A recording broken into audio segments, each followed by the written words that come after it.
된 지구의 미래에 대해서 다루고 있는 영화입니다.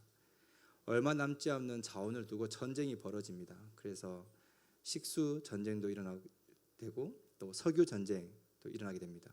최종적으로 핵 전쟁이 발발하게 됩니다.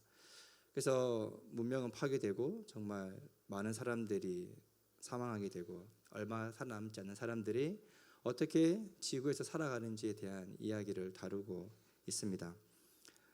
지구가 초토화되었기 때문에 사회 기반 시설이 거의 다 파괴되었습니다. 얼마 남아 있지 않습니다. 그런데 그 중에서도 권력층과 피지배계층이 나뉘어져서 여전히 거기서도 인간의 타락한 모습을 그대로 적나라하게 감독은 그려내고 있습니다.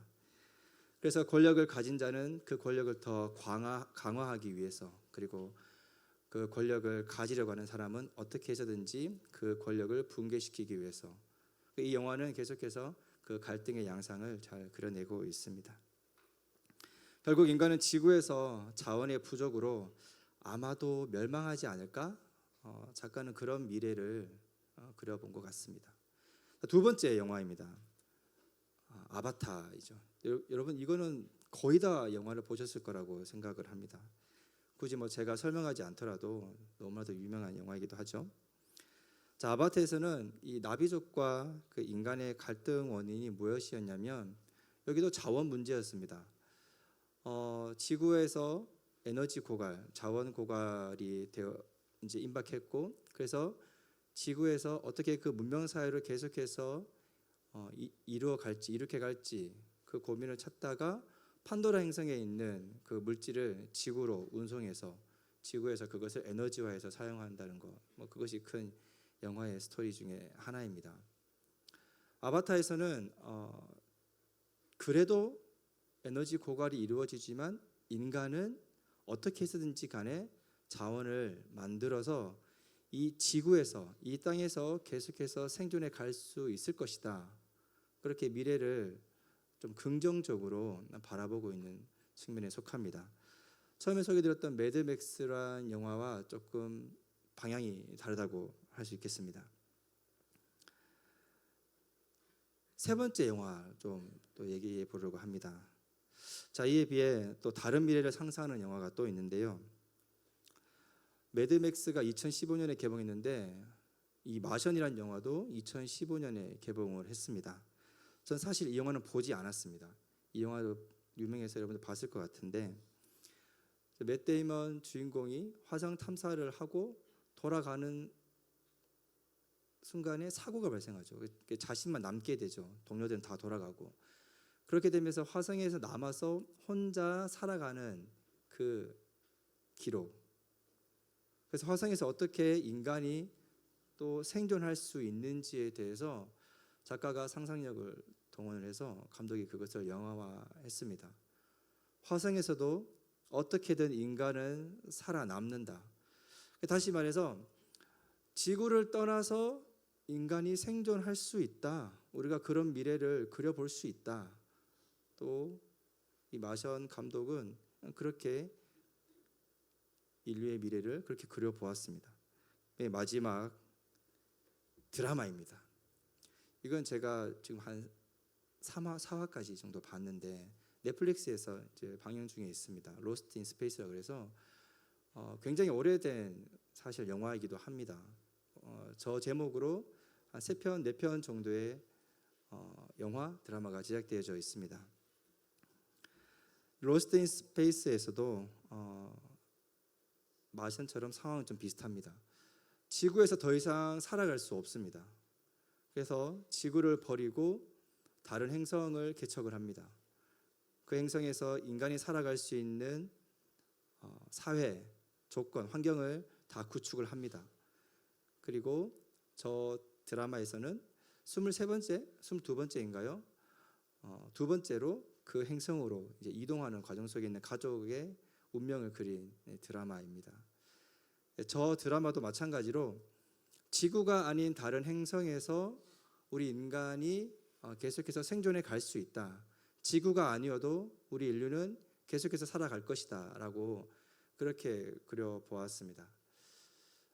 네 편의 영화를 쭉 소개해 봤는데 어떤 감독은 그냥 고갈된 자원 안에서 인간의 이기주의로 인류는 멸망할 것이다 이렇게 바라보는 감독도 있고, 또 어떤 감독은 다른 행성 외부에서 에너지를 지구로 운송을 해서 그 에너지로 계속해서 인간은 살아갈 것이다, 또 이렇게 보는 사람이 있는 것 반면에, 또 어떤 작가 감독은 안 된다, 더 이상의 지구에는 미래가 없다, 다른 행성에서 우리는 그 방법을 찾아야 되고 충분히 인간의 기술로 인간의 의지로 그것이 가능하다고 상상해 보았습니다. 전혀 다른 곳에서의 삶을 생각하는 건 참 쉽지 않습니다. 상상 이상으로 실제로 우리가 그 삶을 준비해야 된다는 것은 큰 에너지가 소모되기도 합니다. 그곳에 맞는 생활 방식과 생존 전략을 새롭게 수립해야 되기 때문입니다. 우주의 어느 행성뿐만 아니라 우리는 이웃 나라에 가는 것만으로도, 그곳에 거주하는 것만으로도 우리 많은 준비를 해야 됩니다. 언어도 알아야 되고 문화도 습득해야 되고 법도 잘 알아야지 범법자가 되지 않습니다. 이처럼 우리가 이미 살아가고 있는 이 세상에서조차 적응하기 위해서 다른 문화권으로 가게 됐을 때에 많은 것을 준비해야 되는데, 저렇게 영화 속에서 다른 행성에서 우리의 생존을 준비한다면 얼마나 많은 준비가 필요하겠습니까? 이스라엘 백성도 이제 정착하려고 합니다. 새로운 세상, 새로운 세계로 진입하기에 앞서 있습니다. 이제 광야 유목 생활을 마무리하고 정착 생활이라는 새로운 문명 사회로 들어가려고 합니다. 이제 이스라엘 백성들은 모세의 마지막 고별 설교를 듣고 있습니다. 그것이 바로 신명기입니다. 사실 이스라엘 민족도 광야 유목 생활을 하기 전에 400년의 애굽에서 노예 생활을 했기 때문에 정착 생활을 해봤습니다. 비록 온전한 자유민으로 살진 않았지만 정착해서 산다는 것이 무엇인지, 하루하루 반복되는 삶을 산다는 것이 무엇인지 충분히 경험했었습니다. 하지만 그 정착 문화와 정서를 가진 조상들은 광야 40년 동안 모두 다 죽었습니다. 모두 다 세상을 떠났습니다. 지금 요단강 도하를 앞두고 있는 세대는 모두 다 출애굽 이후 광야에서 태어난 그 세대입니다. 광야 베이비 세대라는 것입니다. 이런 백성들을 향해서 모세는 이제 이스라엘 백성에게 말하는 것입니다. 전혀 다른 세계로 진입을 앞둔, 무엇보다 단순한 이동이 아니라 이제 정착하는, 특별히 가나안은 다민족이고 다신이 숭배되고 있는 그곳에 가서 어떤 문화 충돌을 겪게 될지, 그것을 앞두고 어떻게 마음가짐 또 준비를 해야 될지에 대해서 모세는 설명하고 당부하고 설교하고 있다는 것입니다. 자, 우리는 신앙의 되물림을 생각해 볼 때 가정의 일대 믿음의 선조의 믿음만큼, 그만큼 혹은 그 이상의 믿음을 가진다는 것이 참 쉽지 않다는 것을 보게 됩니다. 일산 충신교회가 올해 30주년 맞이하게 되는데, 청년 몇몇과 얘기해 봤을 때 충신교회가 처음 출발했을 때에 함께한 지체들이 몇몇 있더라고요. 부모님들이 상가 교회를 시작했을 때에 그들도 함께 시작을 해서 오늘날까지 계속해서 이 교회에 출석하고 신앙생활을 하고 있다는 것이죠. 여러분들도 이 자리에 앉아 계시는 분들 중에 또 30년까지 아니지만 20년, 10년 이렇게 충신교회가 아니더라도 부모님들의 신앙에 의해서 신앙생활을 하고 있는 분들이 있을 거라고 생각을 합니다. 한번 생각해 봤을 때에 모두가 다 그런 건 아니겠지만 1차 그 선조의 믿음을 따라서 그 믿음이 이어져서 당대에 나 자신에게 그 믿음이 전수되는 것에 있어서 부모님의 신앙이 절대적이냐? 이건 변수가 상당히 많이 있습니다. 부모님의 신앙이 흔히 말하는 굉장히 좋은데 그 자녀들은 불신자만큼의 무신론을 가지고 살아가는 사람들도 있습니다. 또 부모님의 신앙을 이어받아서 그 신앙 그대로 또 교회 생활을 하는 지체들도 있습니다. 그렇지만 우리가 눈을 들어 자주 접하는 것은 부모님의 그 좋은 신앙을 잘 이어받는 경우가 그렇게 많지 않다는 것입니다. 여러분들을 한번 생각해 보십시오. 여러분은 어떤 축에 속합니까? 여기 대부분 많은 청년들이 부모님이 신앙생활을 하시는 걸로 알고 있는데 여러분들의 신앙은 부모님의 신앙과 견주어 봤을 때 어떻습니까? 오히려 더 깊은 신앙을 가졌다면 더 축하하고 격려받을 만한 일이라고 생각을 합니다. 부모님의 신앙에 이어 2세대로 혹은 조부모로부터 시작된 신앙이 그 여정이 3세대로 이어지는 그 과정은 참으로 소중하고 귀합니다. 잘 가르쳐야지, 잘 전수해야지만 2대, 3대까지 전해질 수 있기 때문입니다. 오늘 내가 만약에 좋은 부모님 아래에서 내가 좋은 신앙을 가졌다면 부모님이 의도하든 의도하지 않든 좋은 신앙의 모범을 보였다는 증거이기도 합니다. 여러분들은 부모님으로부터 어떤 신앙생활에 대한 배움, 가르침을 받고 계신지 모르겠습니다. 저는 고등학교 때 1학년 때 예수님을 만났습니다. 그래서 기독교 동아리를 활동을 했는데 신앙에 있어서는 굉장히 초보였습니다. 그래서 친구들의 신앙생활을 하는 모습은 제게 큰 도전이었습니다. 하나님에 대한 사랑, 복음에 대한 확신 이런 것들은 다 모두 저에게 배움거리였습니다. 그런 것도 되게 부러웠지만 더 부러웠던 건 뭐냐면 그들을 위해서 기도하는 어머니, 부모님이 있다는 것이었습니다. 저희 어머님은 지금도 그 신앙생활을 하지 않고 계시는데 그 당시에 신앙생활을 처음 시작한 저에게 기도하는 어머니가 있다는 것이 그 친구들이 정말 부러웠던 것을 생각이 납니다. 왜 그러냐면 한 친구는 특별히 자신이 그렇게 기도하거나 하나님에 대한 열정이나 열심은 없는데 뭐 그렇다고 열심히 죄를 짓는 건 아니지만 굉장히 삶이 평이해요. 평이한데 희한하게 제가 생각할 때 그의 모든 삶을 지켜본 건 아니지만 신기하게 어디선가 도움의 손길이 와요. 넘어질 것 같은 순간에 뭔가 보호받는, 지켜지는 그러한 상황과 연출이 계속돼서 되는 거예요. 어려우면 친구가 도와주거나 또 어떻게 또 다른 도움의 손길이 온다는 거. 제 삶에 있어서는 이런 것을 잘 경험하지 못했는데 한 친구는 유독 그런 경험을 계속해서 하는 것을 보게 됩니다. 어머님이 권사님이셨는데 저는 그래서 그때 기도하는 어머니, 부모님이 계시면 내 삶이 얼마나 든든할까, 얼마나 하나님에서 보장되는 인생을 살아갈까 그런 생각들을 해보았었습니다. 모세와 이스라엘 백성들은 지금 두 번의 전쟁을 했습니다. 요단강 동편에서 이방 민족과 전쟁을 해서 다 승리를 맛보았습니다. 그래서 요단강 서편에 가나안 족속들과의 전쟁을 앞두고 있는데 어쩌면 그 두 번의 전쟁으로 인해서 압도적인 전쟁의 승리였는데 그로 인해서 요단강 서편의 전쟁도 뭐 어렵지 않겠다, 쉽겠다.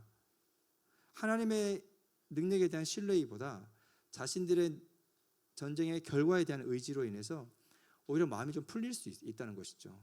우리가 어떤 결과를 1차, 2차 제대로 냈을 때에 성과가 좋았을 때 우리는 어깨가 으스해지지 않습니까? 내가 조금 준비를 소홀히 하더라도 앞으로 좀 좋은 게 나올 수 있을 것 같다는 그런 자만심, 그런 것들이 우리 마음속에 자리 잡을 수 있다는 것이죠.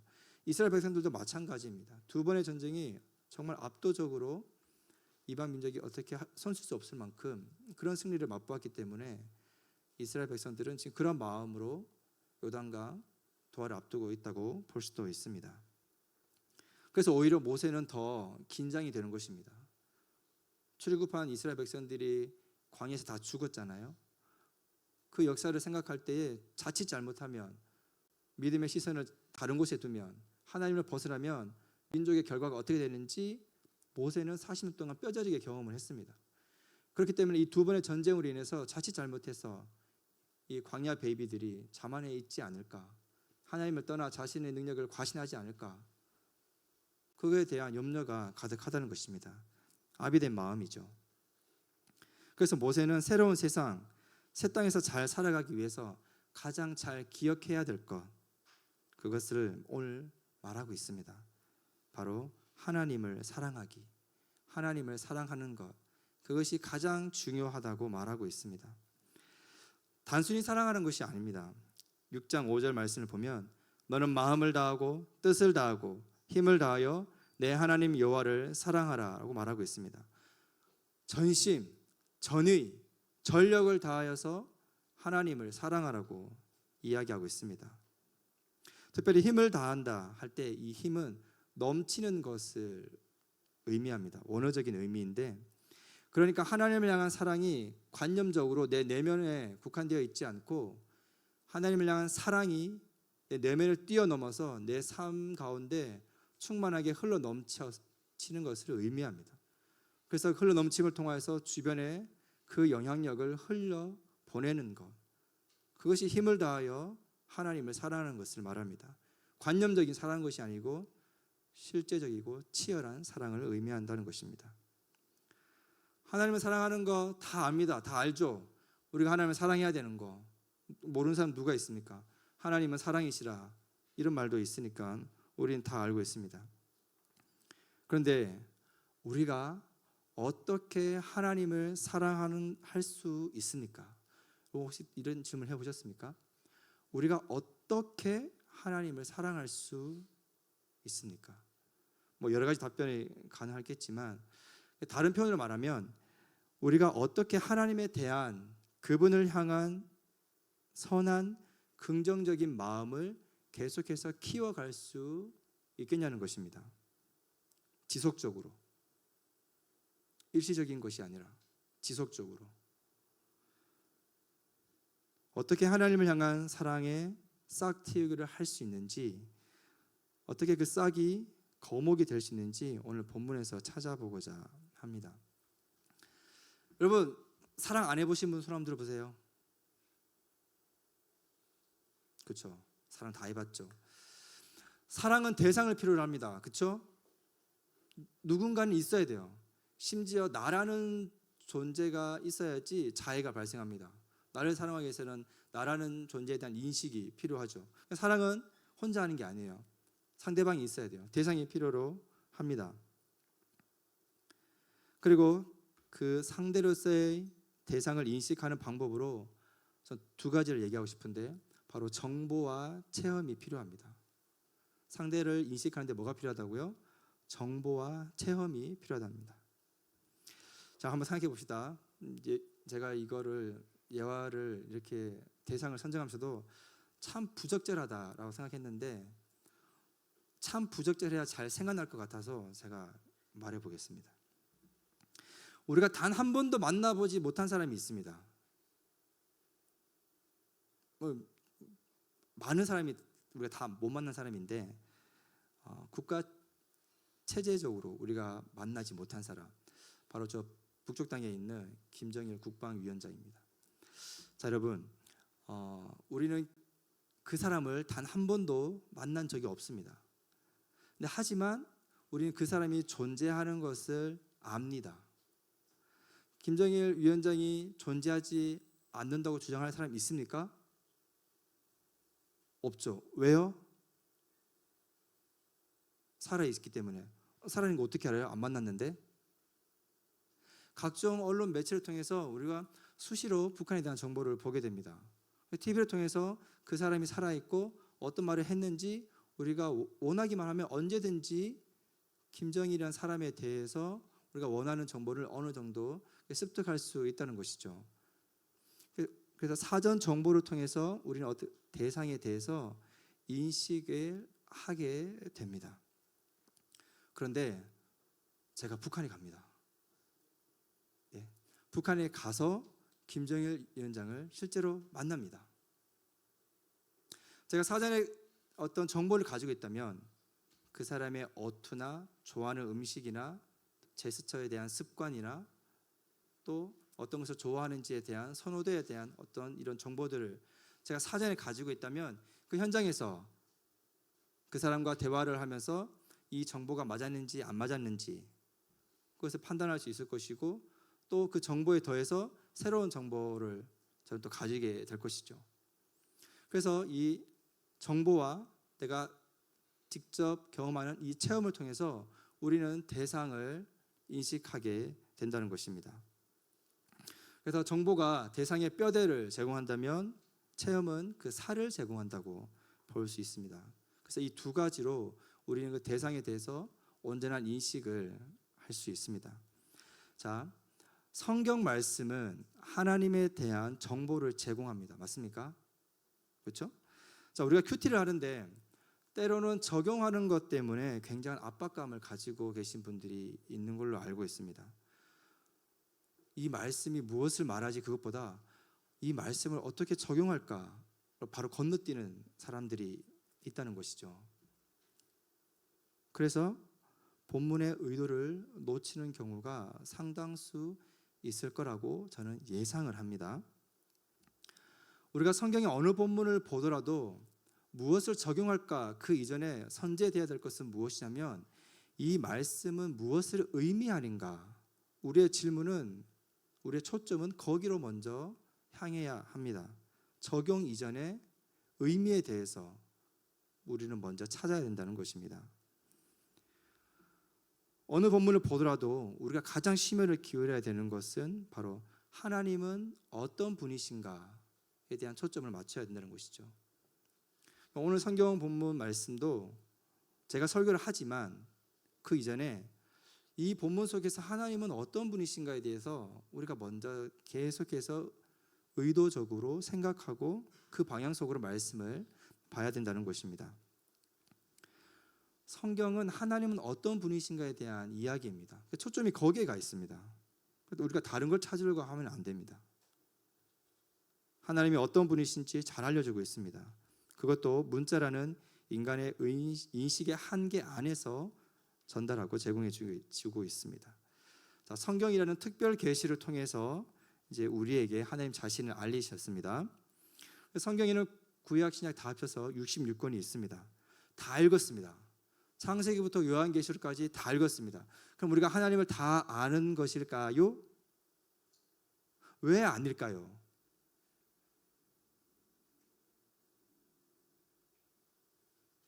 다 아는 것일 수도 있고 다 아는 것이 아닐 수도 있습니다. 왜냐하면 창세기부터 요한계시록까지 하나님은 그 속에서 자신을 알리시겠다고 작정하셨기 때문입니다.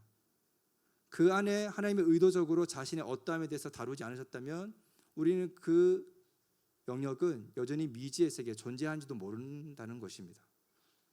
성경 안에서 우리가 하나님을 알아가는 것, 하나님 그렇게 우리에게 의도하셨습니다. 어쩌면 그 이상의 것을 우리에게 알려주시려고 했을 때 우리의 인식할 수 없는 인식할 수 없는 영역이 있기 때문에 그럴 수 있다고 생각을 해보게 됩니다. 성경에 기록된 만큼 우리는 그만큼 하나님을 알 수 있습니다. 정보로서 하나님을 안다고 표현할 때 우리는 하나님에 관해 안다고 말한다는 것입니다. 자, 그런데 우리는 하나님에 관해 아는 것에 대해서 국한하지 않고 우리는 거기에 머물러 있고 싶지 않습니다. 우리는 다음 단계로 가길 원합니다. 하나님에 관해 아는 수준에서 벗어나서 하나님을 아는 그 체험, 그 만남의 단계로 가기를 원한다는 것입니다. 대상을 인식하는데 사전 정보와 체험을 통해서 온전한 암과 인식이 일어난다고 말씀드렸습니다. 성경을 통해서 하나님에 대한 정보를 얻었다면 우리는 어떻게 하나님을 체험할 수 있을까요? 인식에 대해서 말씀드렸을 때 정보와 체험이라고 말씀드렸습니다. 성경을 통해서 하나님에 대한 정보를 알게 된다면 우리는 체험은 어떻게 할 수 있겠습니까? 요한복음 1장 1절 이렇게 말합니다. 태초에 말씀이 계시니라. 이 말씀이 하나님과 함께 계셨으니 이 말씀은 곧 하나님이시라 기록하고 있습니다. 말씀이 태초부터 있었는데 이 말씀은 하나님이라고 요한은 기록했습니다. 그리고 1장 14절에서 말씀이 육신이 되어 우리 가운데 거하심에 우리가 그의 영광을 보니 아버지의 독생자의 영광이요 은혜와 진리가 충만하더라고 했습니다.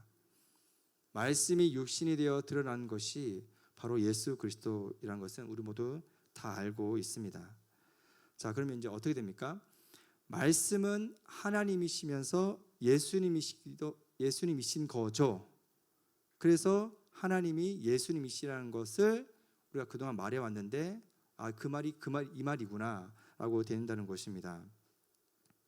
물리적으로 우리가 이것을 어떻게 이해를 하겠습니까? 이것은 인식의 한계를 뛰어넘는 믿음의 영역입니다. 자, 중요한 것은 말씀이 곧 하나님이라는 것입니다. 말씀을 읽으면 어떻게 해요? 그러니까 하나님을 체험한다는 것입니다. 말씀을 읽는다면 하나님을 경험한다는 것입니다. 결국 성경 말씀은 하나님이 누구신지에 대한 정보를 제공할 뿐만 아니라 하나님과의 직접적인 만남, 체험을 가능하게 한다는 것입니다. 정보와 체험을 동시에 할 수 있기에 성경을 통해 하나님에 대한 인식이 시작되고 성장하며 강화된다는 것입니다. 그러니 하나님을 만나겠다고 특별한 곳에 갈 필요가 없습니다. 딱히 특별한 시간을 만들 필요가 없다는 것입니다. 특별한 만남을 찾아서 여기 기웃 저기 기웃 할 필요가 없습니다. 그러니까 7절에서 집에 앉았을 때, 길을 갈 때, 누워 있을 때, 일어날 때 강론하라고 말합니다. 자, 어려운 말을 써서 그렇지 강론이라는 말은 그냥 가르치라는 뜻입니다. 자녀가 하나님 만나기 위해서 그 일상에서 아주 평이한 일상에서 반복되는 일상에서 그 말씀을 가까이 하도록 의도적으로 가르치라고 모세는 광야 베이비에게 지금 이야기하고 있습니다. 여러분 중에 도무지 하나님의 존재를 도무지 느끼지 못하겠다, 모르겠다, 하나님의 살아계심을 믿고 싶어도 믿어지지 않는다, 이렇게 생각하는 사람들이 있을 것입니다. 10년을 넘게 교회 생활을 해도 하나님이 좀처럼 믿어지지 않는다. 왜 나는 만나주시지 않는가? 기다리다 지쳐서 교회 출석을 포기한 사람들도 있을 것입니다. 얼마나 괴롭고 심지어 고통스럽겠습니까? 저도 중학교 시절 무신론자였을 때, 교회 안 무신론자였을 때 예배가 굉장히 힘들었습니다. 무신론자니까 예배가 의미가 없죠. 하지만 나가야 되는 상황이어서 그 시간, 그 자리를 채웠는데 너무나도 정말 괴로웠던 시절이었습니다. 자, 그런데 여러분, 그 괴로움만큼, 심지어 그 고통만큼 성경 말씀을 가까이 해보려 하셨습니까? 왜 나는 하나님이 믿어지지 않지? 왜 내 삶 가운데 하나님이 역사하시지 않는 것 같이? 도대체 언제까지 나를 방치하시는 거지? 이런 생각으로 온통 부정적인 사고로 하나님을 바라보는 그 순간에 그런 에너지로 얼마만큼의 열정으로 성경 말씀을 여러분 한번 찾아보고 읽어보셨습니까? 성경 66권을 제대로 처음부터 끝까지 읽어본 적이 있습니까?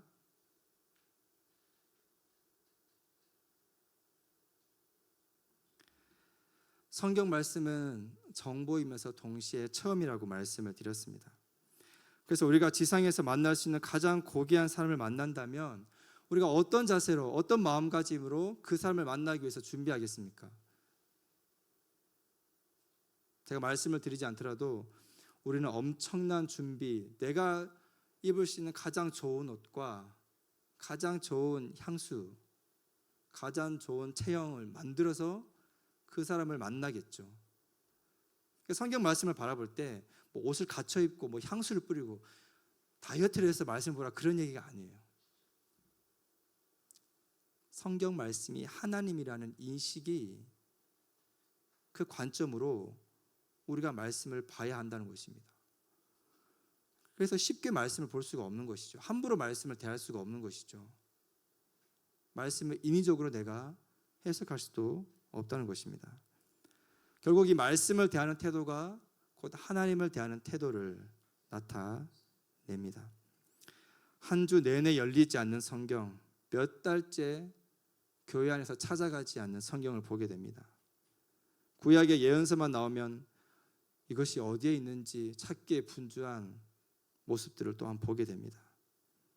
그러니까 우리와 하나님과의 만남은 열리지 않고 하나님과의 만남은 차선으로 늘 굴러다니고 상황에 따라서 하나님은 어떤 분이신지 맨날 헷갈리는 그 수준의, 그 어린아이 수준의 하나님을 아는 것에 머물러 있다는 것입니다. 호세아 선지자는 이 백성이 여호와를 아는 지식이 없어 망한다고 했습니다. 제대로 된 정보를 가지고 있지 않으니까 자신이 생각하는 대로, 상상하는 대로 하나님 상을 결정하고 숭배합니다. 그것이 앞으로 펼쳐질 여호수아와 사사기의 이야기입니다. 백성들이 자신의 소견에 오른 대로 행했더라라고 기록하고 있습니다. 영적 암흑기의 시기죠. 우리도 마찬가지입니다. 하나님 말씀 기준 없이 나의 모든 삶을 내 임의대로 상황 따라 살아간다면 우리도 그 사사기 속에 살아가는 것입니다. 자신의 소견에 오른 대로 살아가는 사사기의 주인공과 같은 사람들이라는 것입니다. 징계의 대상이라는 것이죠. 사랑은 대상을 필요로 한다는 말을 시작해서 여기까지 왔습니다. 대상을 인식하기 위해서는 정보와 체험이 필요하다고 말씀드렸습니다. 성경 말씀을 읽는 것으로 하나님에 대한 정보를 얻을 뿐만 아니라 그분과의 만남도 이루어진다고 말씀을 드렸습니다. 대상과의 사랑이 싹트고 성장하기 위해서는 알아가는 시간, 기회를 반드시 가져야 합니다. 그래서 모세는 하나님을 사랑할 수 있는 구체적인 방식으로 말씀을 어떻게 해요? 새기며 부지런히 가르치라라고 당부하고 강권하고 있다는 것입니다. 우리들의 셀 모임에서 다른 많은 것들을 할 수 있습니다. 고민도 나뉘어지고 또 진로에 대한, 또 연애에 대한, 또 가정사에 대한 여러 가지 많은 이슈들에 대해서 논의될 수 있습니다. 나눠줘야 됩니다. 그와 동시에 말씀도 나눠줘야 됩니다. 그것이 묵상 나눔이든 통독이 되든 암송이 되든 심지어 성경 쓰기를 하든 그 시간에 우리의 셀 모임에 우리의 나눔만큼 하나님의 말씀이 나눠져야 합니다. 말씀이 빠지면 안 됩니다. 일상의 삶 나누는 것 중요하죠. 나의 고민을 공유하고 기도하는 것 중요하죠.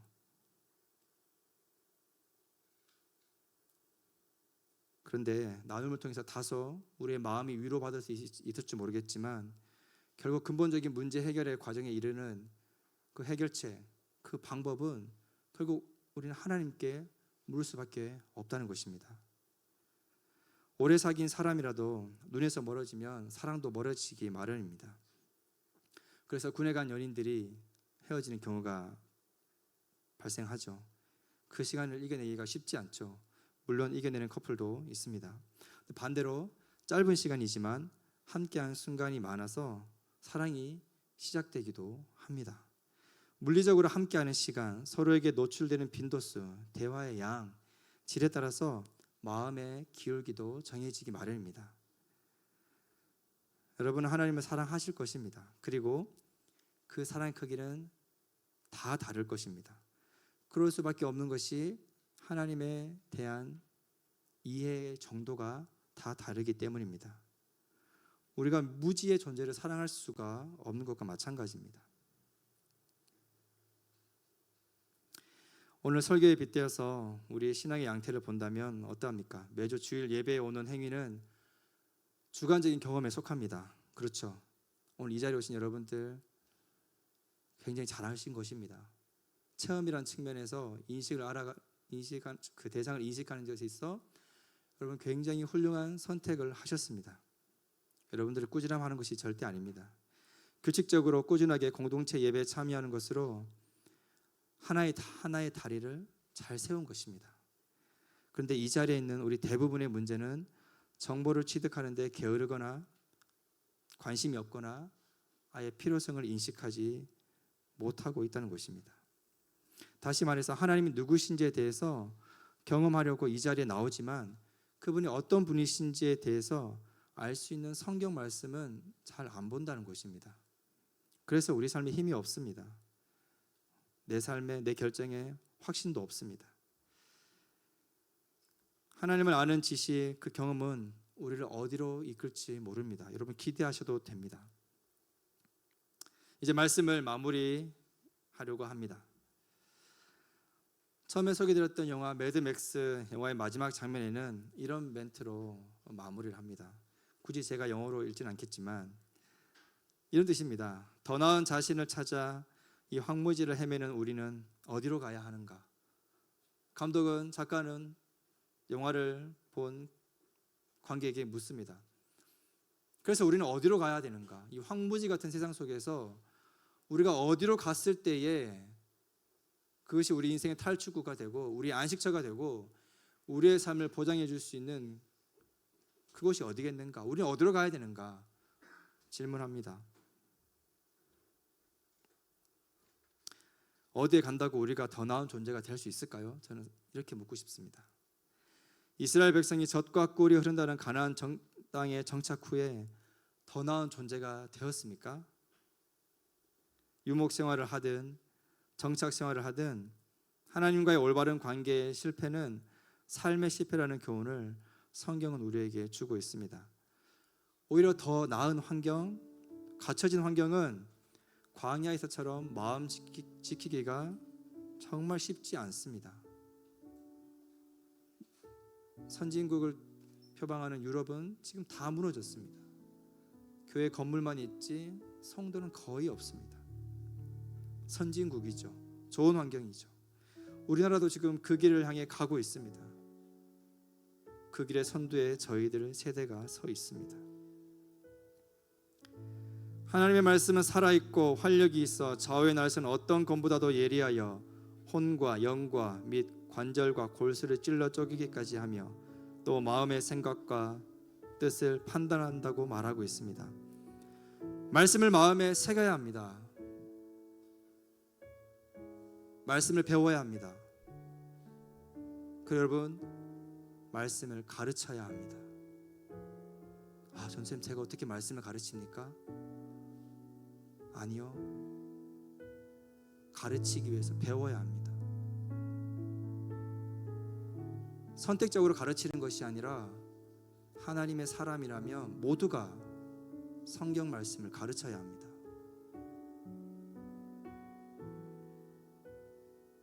앉았을 때, 길을 갈 때, 누워있을 때, 일어날 때든지 말씀을 가까이 해야 합니다. 이렇게 해야 가슴에 새겨지는 것이며 새겨진 말씀으로 하나님을 향한 마음, 바로 사랑을 성장시킬 수 있습니다.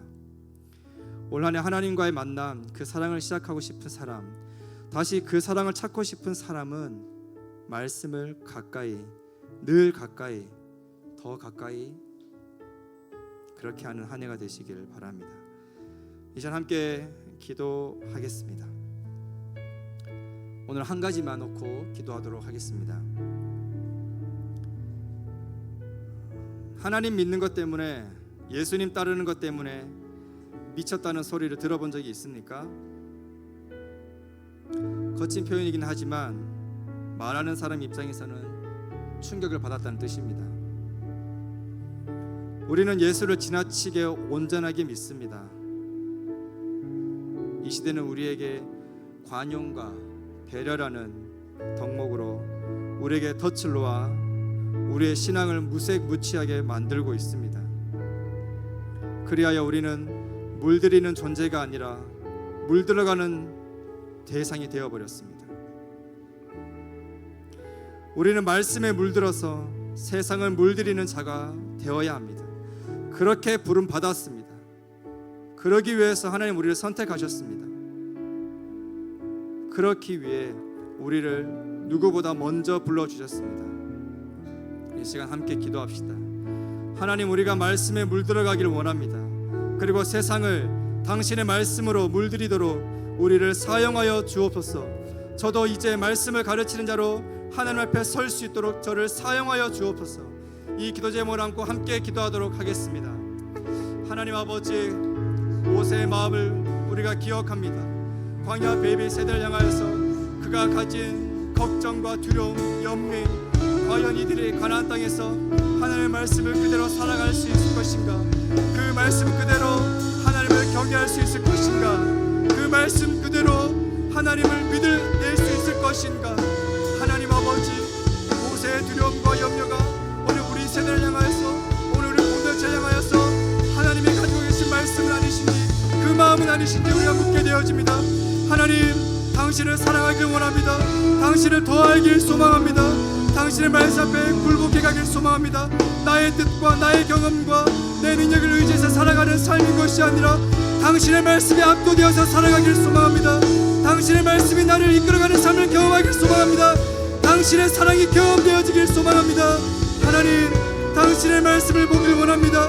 말씀을 보기는 모든 사단의 세트를 결박시켜 주시고 말씀 앞에 온전할 수 있도록, 그 말씀을 사모할 수 있도록, 그 말씀 앞에 나의 의식이 잠식게 되어져 갈 수 있도록, 그 말씀 앞에 내 인생이 전복되어져 갈 수 있도록 하나님 아버지, 우리 안에 열정을 부어 주옵소서. 말씀을 경험하고자 하는 열정을 부어 주옵소서. 하나님을 만나고자 하는 열정을 일으켜 세워 주옵소서. 하나님, 청년의 시기 가운데 하나님을 만나야겠습니다. 청년의 시기 가운데 뜻을 세워야겠습니다. 청년의 시기 가운데 하나님 사랑 안에 거해야겠습니다. 오늘 이해하겠습니다. 내일은 안 됩니다. 어제 패배해 주석에 사적비 뜻들이 있습니까? 다시금 일어설게 도와주옵소서.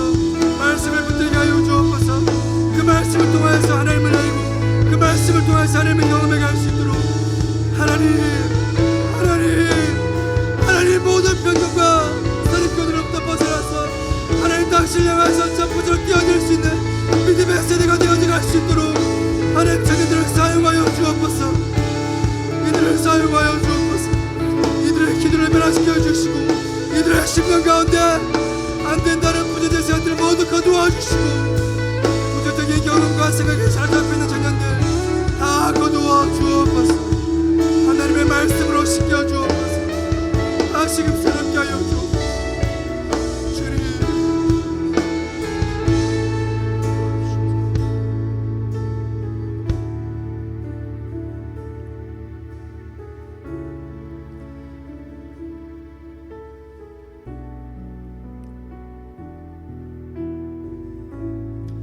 하나님, 제 성경책이 어디 있는지도 모르겠습니다.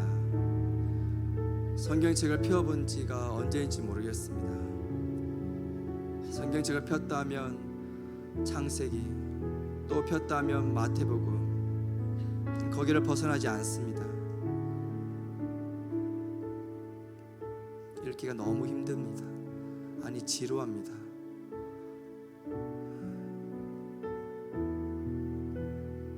하나님 아버지, 우리 모두가 이런 시기가 있었고 이런 시기를 보내고 있으며 또 언젠간 이런 시기를 보낼 수가 있을 것인데 우리가 오늘을 기억하게 해 주옵소서. 말씀이 하나님이시라는 것을, 그 말씀이 육신이 되어 이 땅 가운데 오셨는데 그분이 예수 그리스도시라는 것을 우리가 인정하고 받아들이게 하여 주옵소서. 말씀에 대한 사모함을 부어주십시오. 그 사모함이 없더라도 억지로라도 내 의지를 쳐서 하나님 앞에 서게 하여 주옵소서. 무엇보다 하나님, 거룩한 부담감을 가지게 하여 주옵소서. 말씀을 가르치기 원한다고, 말씀을 전하기 원한다고, 그 말씀을 내가 살아내는 것뿐만 아니라 내가 이 말씀을 가르치겠다고, 그래서 내가 말씀을 배워야겠다고, 더 이상 미루지 않겠다고. 하나님 아버지, 생각의 변화, 사고의 변화가 일어나는 청년들이 되게 하여 주시길 소망합니다. 우리를 붙들고 있는 모든 과거의 그릇된 생각들과 선입견들과 불평, 두려움, 원망, 말씀 앞에 다 전복되게 하여 주시고 오로지 말씀을 통한 하나님의 임재가 우리의 인생, 우리의 삶을 주장하여 주시길 소망합니다. 기도를 들으신 하나님께 감사드리며 모든 것 살아계신 예수님의 이름으로 기도드립니다. 아멘. 아멘. 자, 모두 일어나서 우리 함께 찬양하도록 하겠습니다.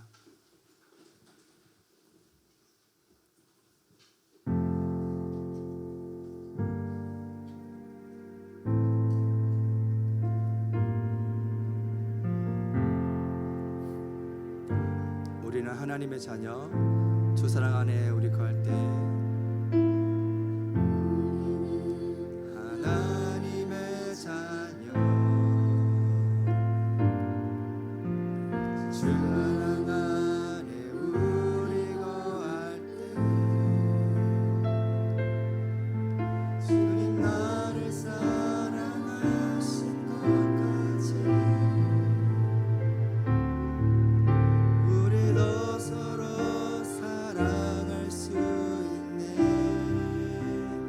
우리는 주의 몸된 교회, 주의 몸된 교회